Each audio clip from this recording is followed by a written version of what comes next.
This is Three Dog. How can I help? Far Cry Primal is the most fun I've had connected to electricity yet this year.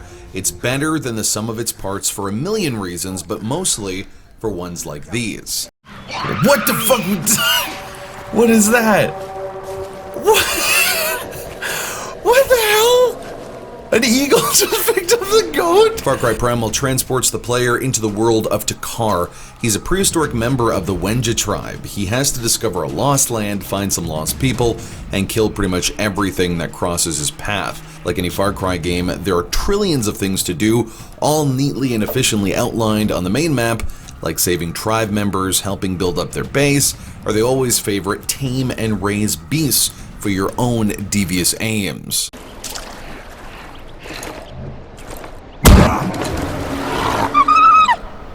Like previous iterations in the series, the land of Oros is one of the most narratively convincing worlds Ubisoft has ever made. I lost hours in my arduous task of finding red leaves near a river basin just to discover a mammoth massacre. Two bears started to fight, and then something happened I couldn't even explain.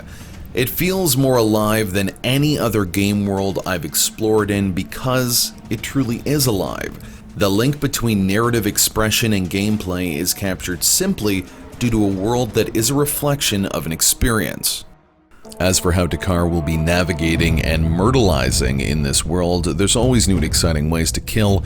We start with the traditional bow and arrow. Bow and arrows then go to spears, then eventually that upgrades to beehives.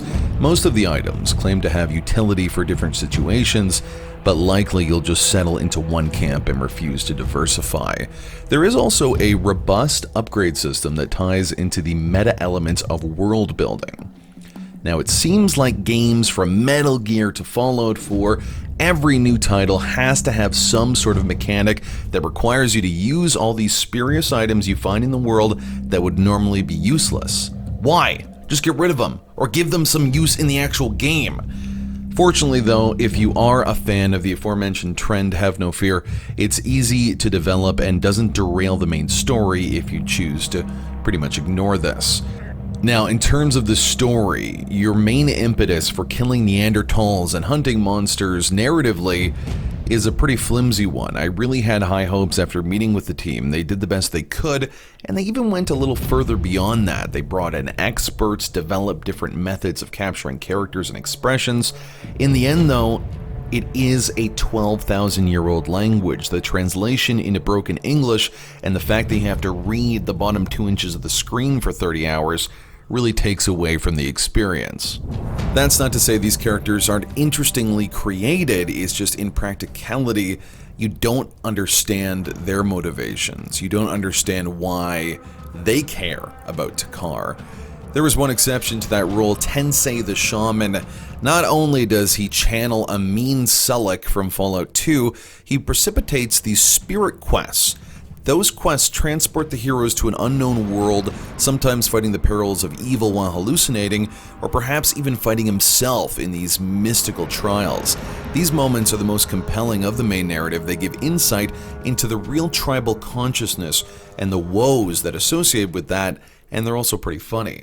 My clapper! My clapper!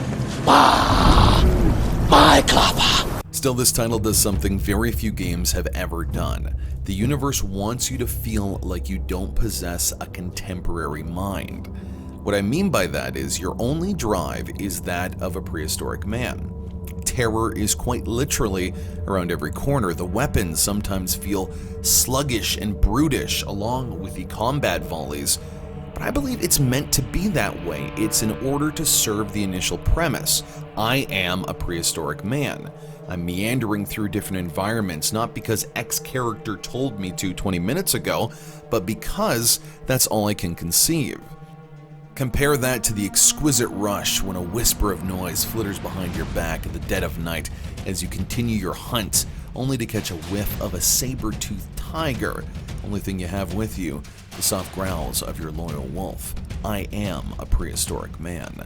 The cutscenes don't really matter. The simple character motivations of other games aren't pertinent here.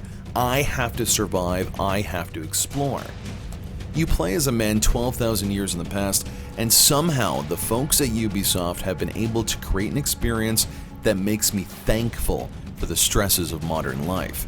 Far Cry Primal pairs an innovative premise to brilliant gameplay mechanics, and most importantly, dropped me in the most immersive world I've ever been in. Play this game now. Oh, you can also ride a saber-toothed tiger, so should probably pick it up.